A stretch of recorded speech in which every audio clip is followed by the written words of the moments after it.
ऐसा व्यक्ति अगर क्रोध कर ले तो शिव के गण भी नष्ट हो जाएं।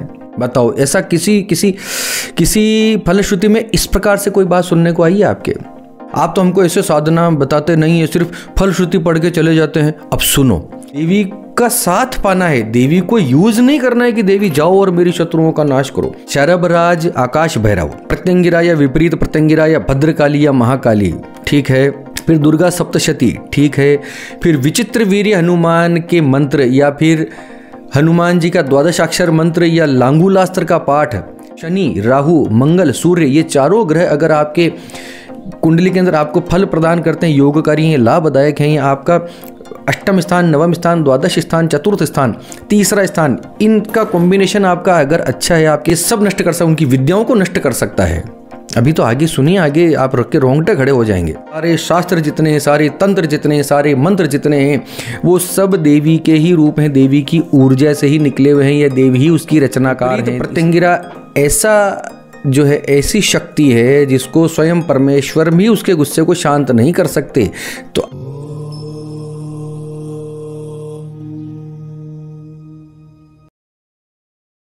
अमोघ शक्ति देखने वाले सभी दर्शकों को पंडित अखिलेश ओदे जी का प्रणाम, नमन। मित्रों, नवरात्रि आने वाली है और आज मैं एक ऐसा अद्भुत विषय पर ये वीडियो बनाने जा रहा हूँ। थंबनेल में आपने देख लिया होगा, श्री महाविपरीत प्रत्यंगिरा स्तोत्र। इस पाठ के बारे में, इसके क्या रहस्य हैं, इसमें क्या क्या दिया गया है, इसकी क्या फलश्रुति है, किसको पढ़ना चाहिए, किसको नहीं पढ़ना चाहिए, इसके क्या लाभ हैं, सारी चर्चाएं इस वीडियो के अंदर मैं करूंगा। बने रहिए। ऐसा वीडियो इंटरनेट पर उपलब्ध नहीं है। मेरा प्रयास ये रहता है कि मैं कुछ ऐसा बना के लाऊं जो अभी तक अप्राप्य है, अज्ञात है। भगवती प्रत्यंगिरा के इस विशेष महास्तोत्र की विशेषता ये है कि जिस क्षण साधक इसको पाठ करना आरंभ करता है, तत्क्षण उसी क्षण से देवी भगवती उसकी रक्षा करना शुरू कर देती है और निश्चित समय के बाद उसकी शत्रुओं का नाश कर देती है। शत्रुओं का नाश करने का मतलब अब ये नहीं है कि कोई व्यक्ति खत्म हो जाए, ऐसा नहीं। देखो, परेशानियां, संकट जो है किसी भी रूप में हो सकती हैं। आपका कर्ज से लेके हो सकती हैं, कोई शत्रु अभिचार हो सकता है। तो उस कर्म को नष्ट करने के लिए इस विद्या से श्रेष्ठ कुछ भी नहीं है। ये तो मैं पहले भी बोल चुका हूँ, कई बार बोलता हूँ। विशेष तौर पर किसी के अभिचारी कर्म हो, तांत्रिक कर्म हो, कोई तंत्र बाधा हो, कोई टोना टोटका या कुछ मरण तुल्य किसी को कष्ट हो रहा हो, जिसका कहीं कोई इलाज नहीं मिल रहा, तो मेरी नज़र में सबसे श्रेष्ठ जो है वो 3 विद्याएं हैं जिनको मैं मानता हूँ। और भी हो सकती हैं, देखो, महाकाली है, भद्रकाली है, बहुत अच्छी अच्छी विद्याएं हमारे शास्त्रों में, तो बहुत बड़ा विधान है। फिर भी मैं 3 को बहुत ऊपर रखता हूँ। इनमें भी सबसे ऊपर है विपरीत प्रत्यंगिरा का साधना विधान। उसमें स्तोत्र आ गया, कवच आ गया, मूल मंत्र आ गया, सब कुछ। दूसरे नंबर पर मैं रखता हूँ भगवान शरभराज के स्तोत्र साधना, और ये तो उससे भी मैं कठिन मानता हूँ, और इसको तो फिर भी मैं मना ही करता हूँ कि मत ही करो। शरभराज या आकाश भैरव की उपासना, ये भी किसी के तंत्र को मिटाने के लिए बहुत बहुत प्रभावी है। तीसरा मैं मानता हूँ उग्र हनुमान की उपासना या पंचमुखी हनुमान जी की उपासना या विचित्र वीर्य हनुमान जी के उग्र स्वरूप की उपासना, या इस प्रकार से जो लांगूलास्त्र है, लांगूलास्त्र मंत्र हुए या द्वादशाक्षर जो उनका जो उच्चारण वाला जो मंत्र मैं यहाँ बता नहीं पाऊंगा उसको, है, सैक, है, फै, इस प्रकार से उसके अंदर अक्षर होते हैं। बहुत प्रभावी मैं मानता हूँ इन 3 उपासनाओं को। उसके बाद भद्रकाली है, महाकाली है, दुर्गा सप्तशती है, ऐसे बहुत सारे पाठ हैं, लेकिन इन 3 को मैं सबसे ऊपर रखता हूँ। मेरे अनुभव से बता रहा हूँ, कोई मेरा कहा हमेशा सर्वदा ऐसा नहीं मानना कि मैंने बोल दिया तो पत्थर की लकीर हो गई, ऐसा नहीं। मेरा अनुभव है, मैं उसी तरह से बात करता हूँ। तो आज हम बात करेंगे श्री महाविपरीत प्रत्यंगिरा स्तोत्र की। महाकाल भैरव इसके ऋषि हैं, त्रिष्टुप इसका छंद है, महाविपरीत प्रत्यंगिरा इसके देवता है, हूम इसके बीज है, ह्रीम शक्ति है, क्लीम कीलक है, और सर्वार्थ सिद्धि के लिए इसका पाठ किया जाता है। फिर इसके बाद हूम, ह्रीम, क्लीम, ऐम, इन 4 बीजाक्षरों से इसके ऋष्यादिन्यास, हृदयादिन्यास और करन्यास होते हैं। फिर इसके बाद देवी प्रत्यंगिरा का ध्यान मंत्र आता है। ओम क्षुत क्षामाम कोटराक्षी मसिल मलिन मुखी मुक्तकेशी रुदंती नाहम तृप्ताम वदंती जगद खलमिदम ग्रासम एकम करोमि। इस प्रकार से एक ध्यान मंत्र आता है। इसका बड़ा ही भयावह हिंदी अर्थ है। मूल रूप से आप समझ लीजिए कि देवी बाल बिखराए हुए इस प्रकार से घोषणा कर रही हैं कि मेरा पेट अभी तक नहीं भरा, मैं बेहद भूखी हूँ और मुझे जो है मुझे अपने आहार के लिए दुष्ट लोग चाहिए।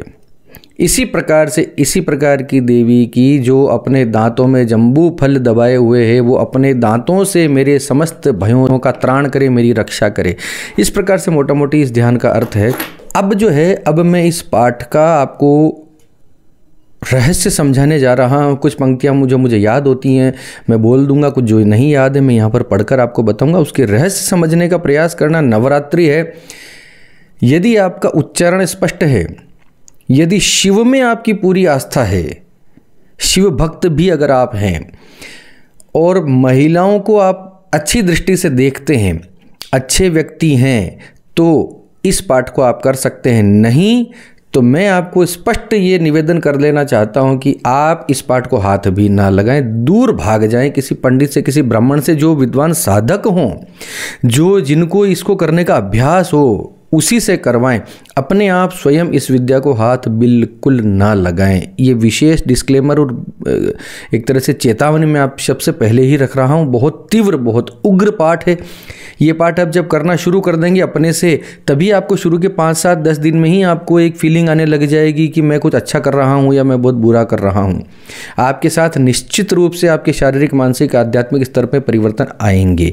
शुरू करता हूँ। महेश्वर ऐसा कहते हैं, क्योंकि महाकाल भैरव ऋषि हैं, इसके महाकाल भैरव ने ही ये इसका जो है उद्बोधन किया था।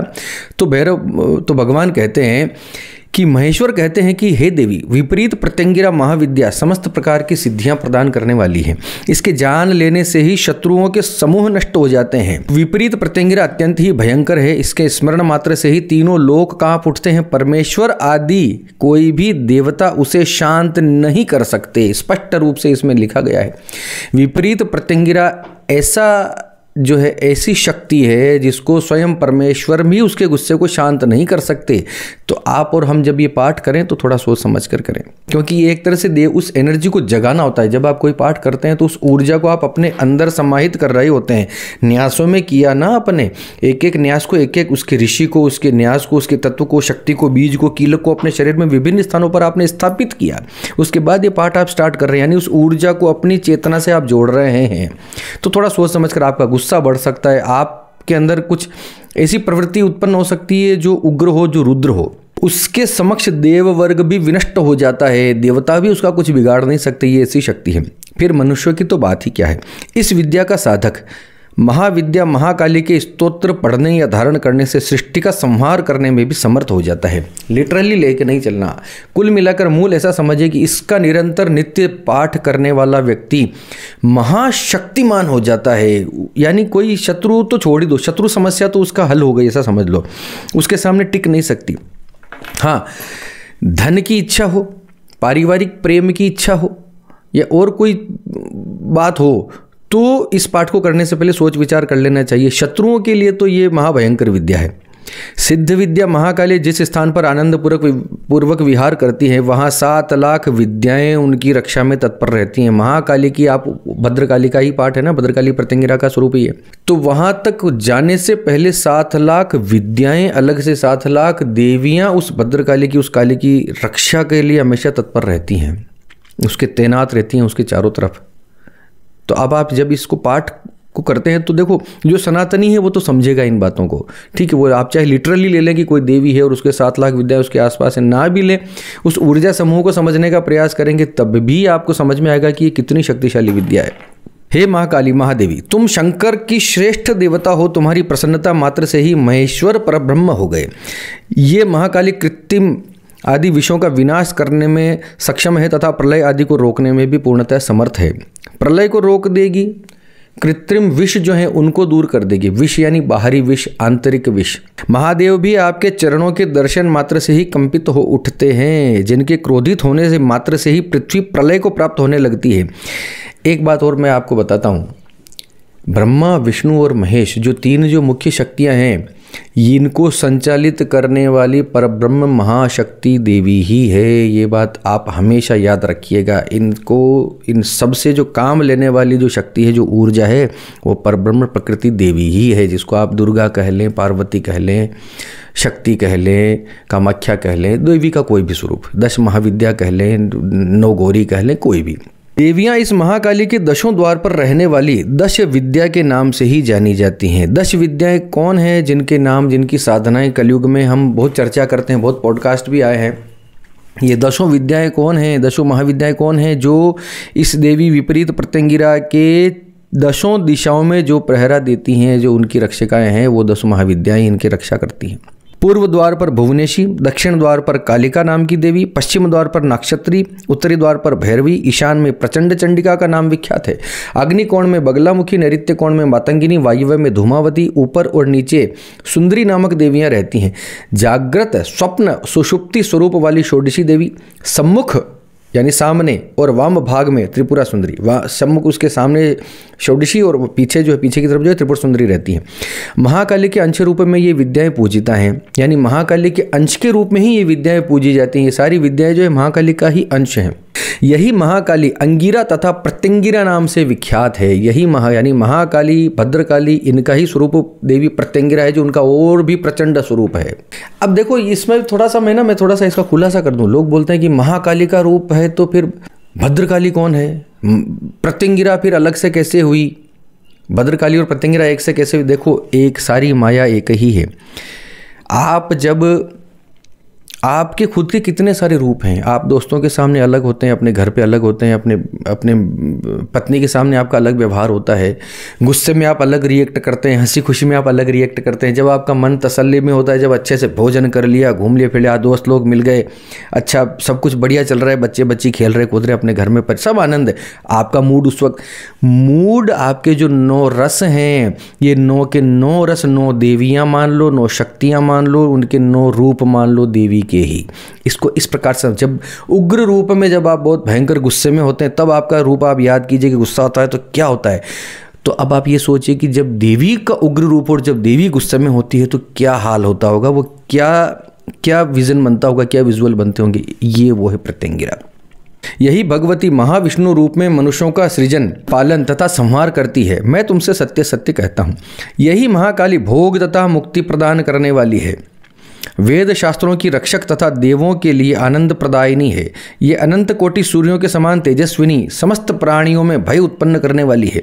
ध्यान तथा ज्ञान के बिना ही वेदांतामृत की वर्षा करने वाली है। जो ध्यान ना करे, ज्ञान का जिसने आलंबन ना लिया हो, पुस्तकें ना पढ़ी हो, फिर भी इसका पाठ करता हो अच्छे विधि विधान के साथ, तो उसको ध्यान ज्ञान से जो शक्तियाँ मिल सकती हैं, जो शास्त्र में बताई गई, वो वैसे ही मिल जाएंगे। भगवती उसको वैसे भी दे देगी।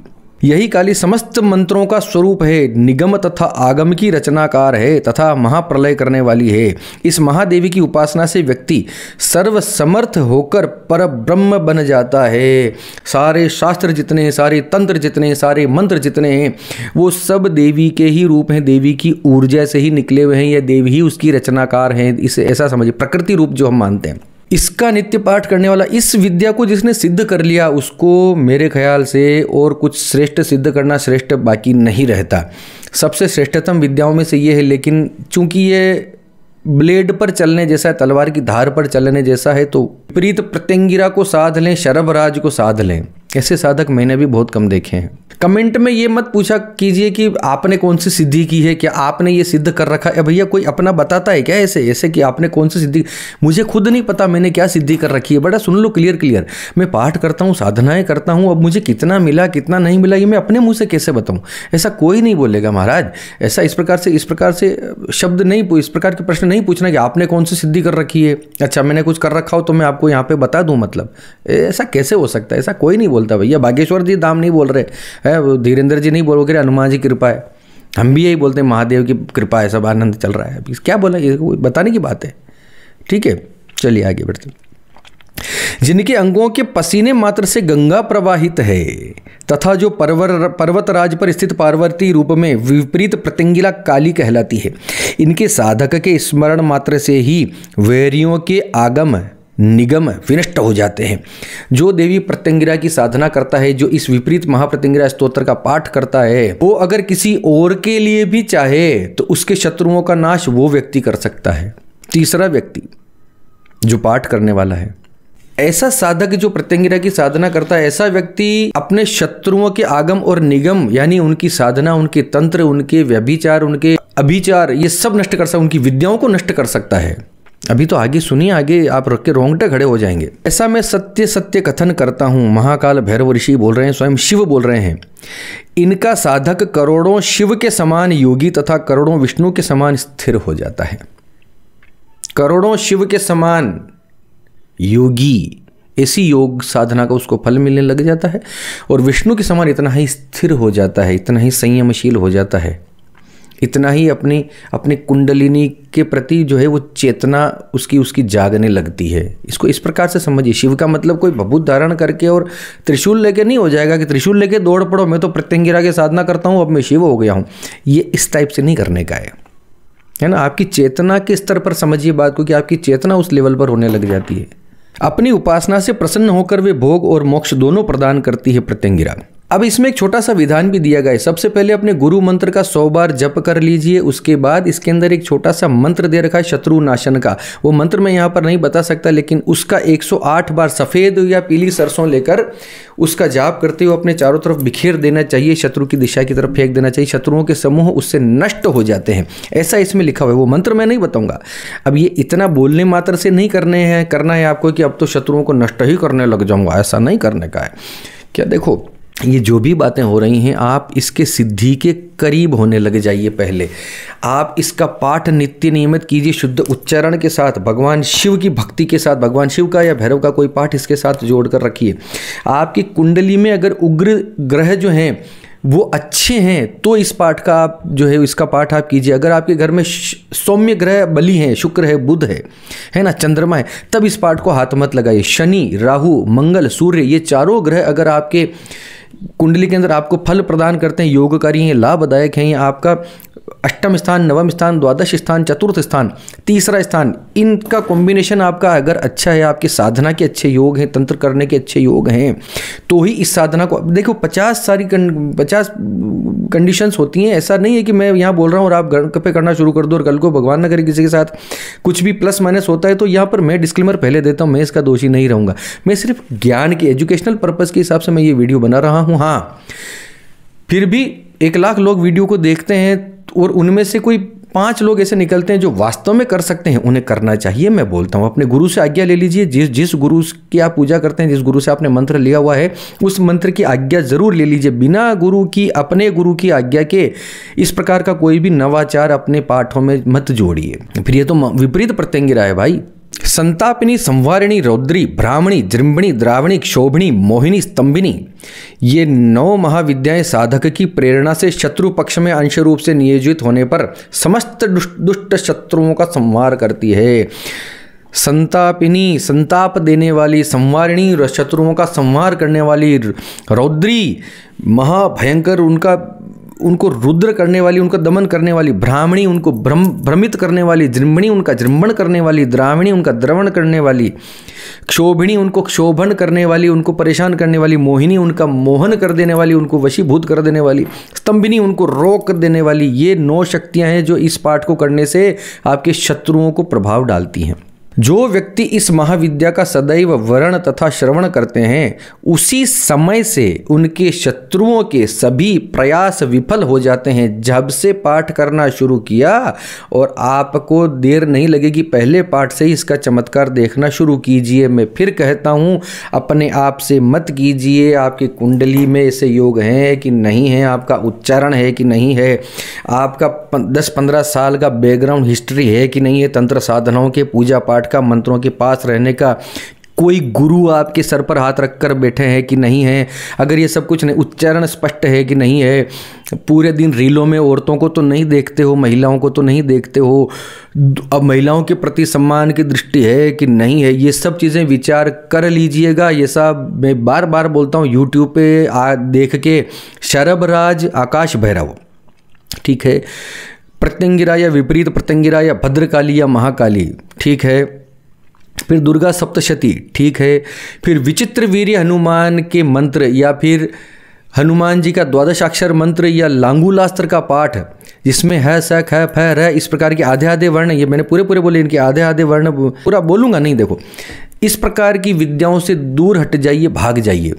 अगर ये सब चीज़ें आपके पास नहीं है, इसका इतना स्ट्रॉन्ग बैकग्राउंड या किसी स्ट्रॉन्ग गुरु का हाथ सर पे नहीं है, तो प्लीज़ आपके हाथ जोड़ता हूँ, रामचरितमानस का पाठ करो बाबा, सुंदर सुंदर भगवान शिव की पूजा करो, शिव के यहाँ मंदिर में जाके सफाई करो, उनको अच्छे से निलाओ धुलाओ, उनके पाठ करो, सुंदर सुंदर जप करो, नित्य नाम जप करो। जितने अधिक जप करेंगे उतने आपके पाप धुलेंगे और आपके ये कर्म इसमें ऐड हो जाएंगे। वो सारी विद्याएं, बहुत सारी बातें हैं, अभी इसी पर बात करते हैं वापस। यह स्तोत्र या मंत्र शत्रु वर्गों को मारने वाला है और साधक की रक्षा करता है। ये बात तो कई बार हम बोल चुके हैं। उस साधक की आयु में वृद्धि, यश की वृद्धि तथा तेज की वृद्धि होती है। आयु, यश, तेज, ये तीनों चीजें उसको अवश्य मिलती हैं जो इस साधना को सिद्ध कर लेता है।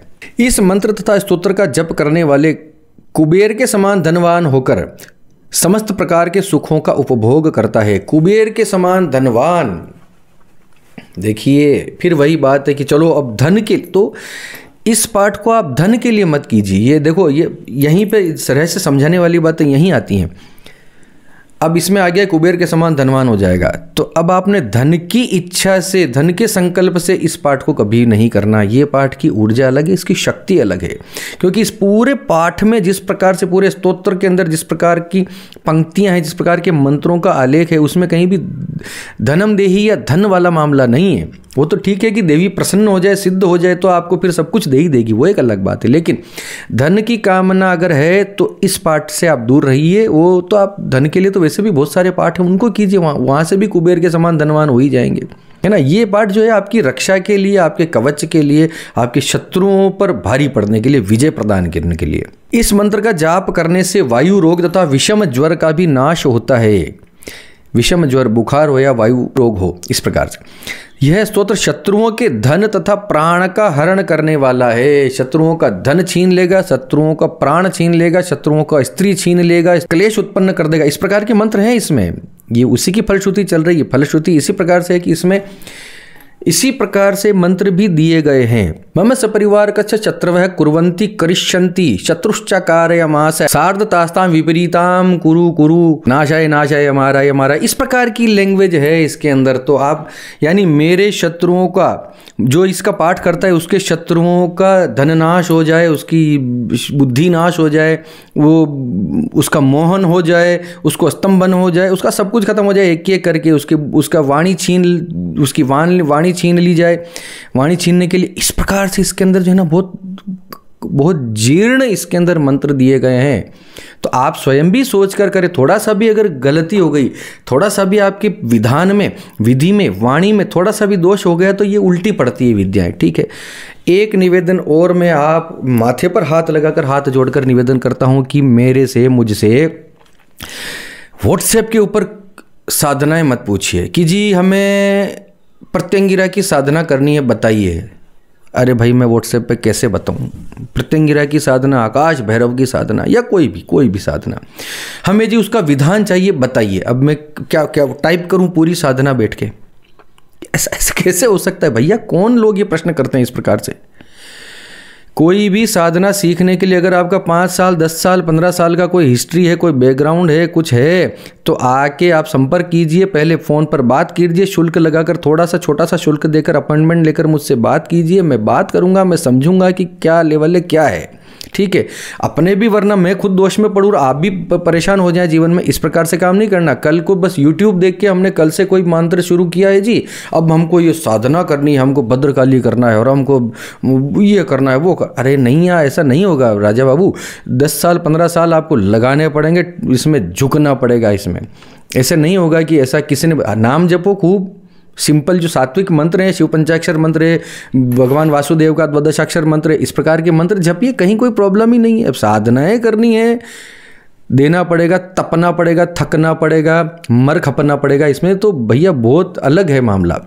व्हाट्सएप पे लिख रहे हैं कि हमें जी उसकी साधना बता दो, हमें उसका साधना कैसे बता दूं, बताओ। इंटरनेट पे पुस्तकें PDF में अवेलेबल हैं, मार्केट में, बाजार में जाएंगे तो वहाँ पे दुनिया भर की पुस्तकें चौखंबा वाले निकालते हैं, कृष्णदास खेमराज प्रकाशन, खेमराज कृष्णदास वाले निकालते हैं, गीता प्रेस से पुस्तकें निकलती हैं। इन तीनों पे, जिन पे मैं भरोसा करता हूँ। उसके बाद तो बहुत सारा साहित्य मौजूद है, कुछ भी पढ़ के शुरू कर दीजिए, किसी को गुरु बना लीजिए आप। मेरे से व्हाट्सएप पे तो मैं कैसे, नहीं हो सकता।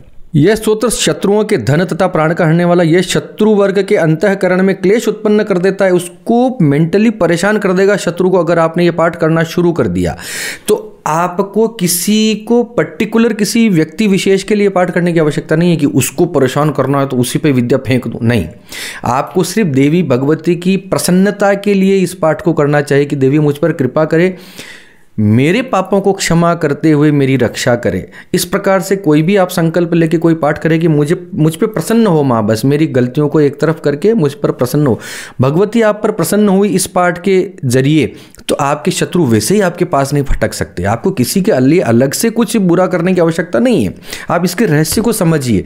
देवी का साथ पाना है, देवी को यूज नहीं करना है कि देवी जाओ और मेरी शत्रुओं का नाश करो। देवी आपकी नौकर नहीं, आपकी गुलाम, आपकी अम्मा है, उसको प्रसन्न करने का है ना। वो प्रसन्न हो जाएगी तो उसका हाथ सर पे पड़ जाएगा, फिर आपको जरूरत नहीं है कुछ स्पेशल किसी के लिए कुछ करने की। और देवी को प्रसन्न करने के लिए एक बात और ये भी है कि मैं हर बार बोलता हूँ, कोई ना कोई शिव का पाठ जरूर कीजिए, शिव की भक्ति जरूर कीजिए। शिव की भक्ति के बिना देवी का कोई भी पाठ निष्फल है। फिर इस स्तोत्र में मातृकाओं का उल्लेख है। मातृकाएं यानी ऐसे लेके क्ष तक के जो वर्ण हैं, जो अक्षर हैं, अ आ इ ई उ ऊ क ख ग घ ङ च छ ज झ ञ ट ठ ड ढ ण त थ द ध न प फ ब भ म य र ल व श ष स ह क्ष।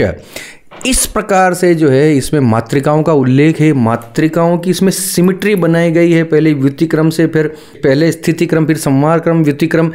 ये मैं टर्म यूज़ कर रहा हूँ, सिर्फ आप जब पढ़ेंगे तब आपको समझ में आएगा कि मैं क्या बोल रहा हूँ, है ना। विपरीत क्रम में बीच में एक क्रम बीच में तोड़ के दूसरा वाला भाग बीच में आता। ये देखो, ये टेक्निकल चीज़ें अपनी समझ से मैं बता रहा हूँ कि ये पूरी जितने मंत्र दुनिया में, जितने सृष्टि में 7 करोड़ तो शिव के मुख से निकले, उसके अलावा फिर अनेक कल्प भेद के अनुसार अनंत मंत्र हैं। समस्त मंत्र किससे बने? मातृकाओं से, अक्षरों से ही तो बने। उन अक्षरों को सिद्ध करने की विद्या इस स्तोत्र के अंदर दी गई, उन अक्षरों को साधने की, उन अक्षरों को प्रणाम करने की, वो अक्षरों से निवेदन किया गया है ताकि जब आप ये पाठ करें तो कोई दूसरा मंत्र आपके ऊपर असर ना कर पाए, दूसरा यानी सारे मंत्र आपके अनुकूल हो जाएं इस पाठ करने से, इसका पाठ करने से। पाठ आप कर सकते हैं तो करें, नहीं कर सकते हैं तो किसी से करवाएं। अब देखिए, बहुत इंपॉर्टेंट बात है जो हमारे लिए भी ध्यान रखने की है, आपके लिए भी ध्यान रखने की। अब आप बोलते हो ना जी क्यों नहीं देना चाहिए, आप तो हमको ऐसे साधना बताते नहीं है, सिर्फ फलश्रुति पढ़ के चले जाते हैं। अब सुनो, मूर्ख तथा दूसरे के शिष्य को यह विद्या प्रदान नहीं करनी चाहिए। पहला, इसे केवल अपने पुत्र तथा भक्ति भाव से युक्त शिष्य और उत्तम साधक को ही प्रदान करना चाहिए। स्पष्ट लिखा है, सबके लिए नहीं है। यहाँ आप मेरा वीडियो सुन के और भीड़ लग जाएगी कल को उस पर व्हाट्सएप पे कि जो हमें बताओ प्रत्यंगिरा साधना करनी है, नहीं बताएंगे भाई, ऐसा नहीं होगा।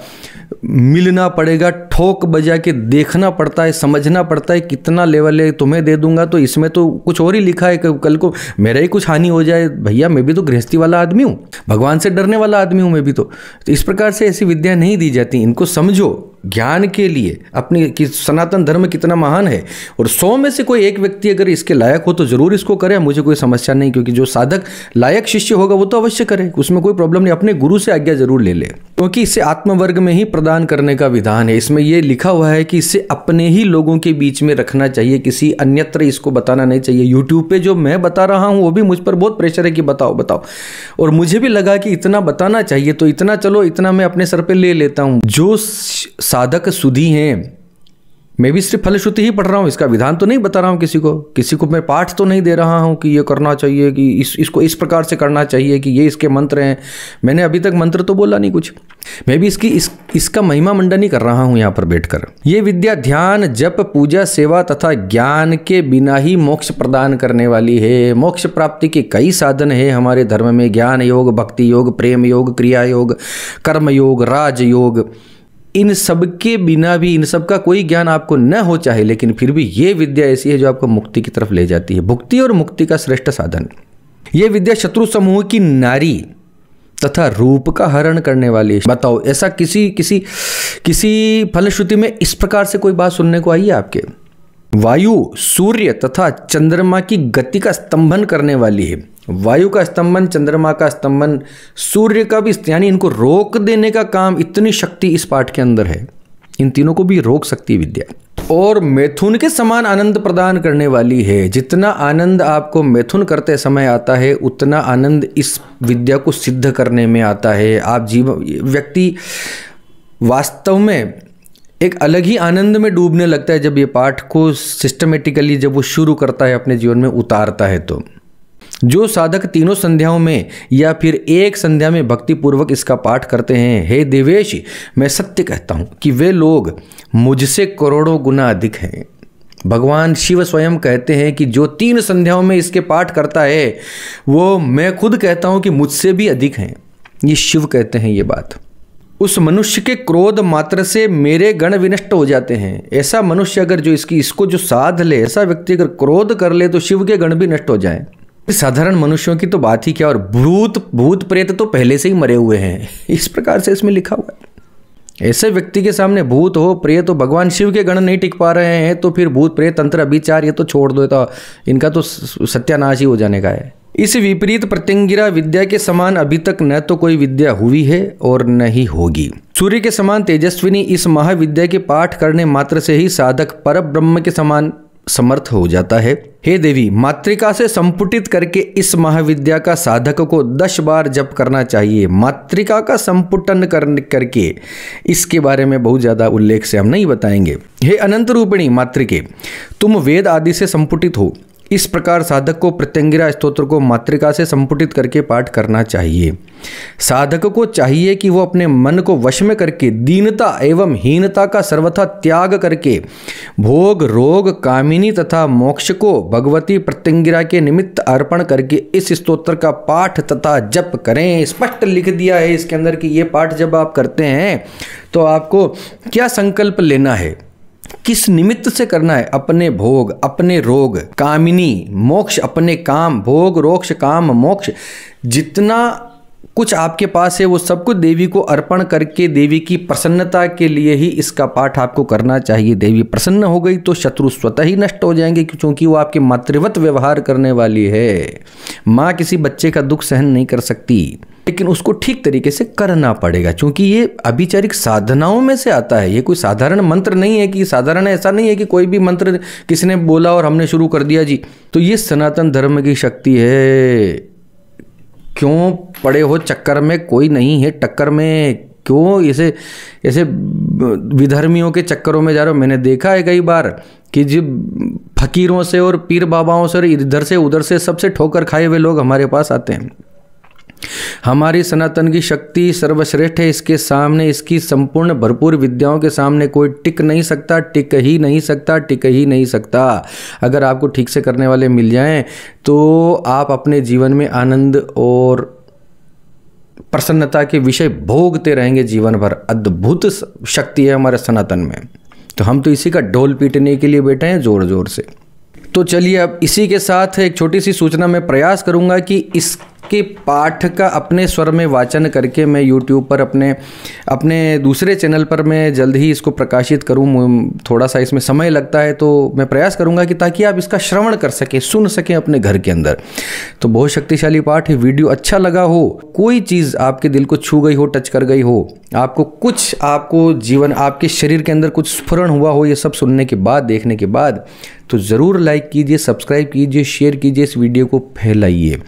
इसी के साथ आप सबके मंगल की कामना करता हुआ मैं पंडित अखिलेश ओदिच आपसे विदा लेता हूँ। धन्यवाद। सर्वे भवन्तु सुखिनः।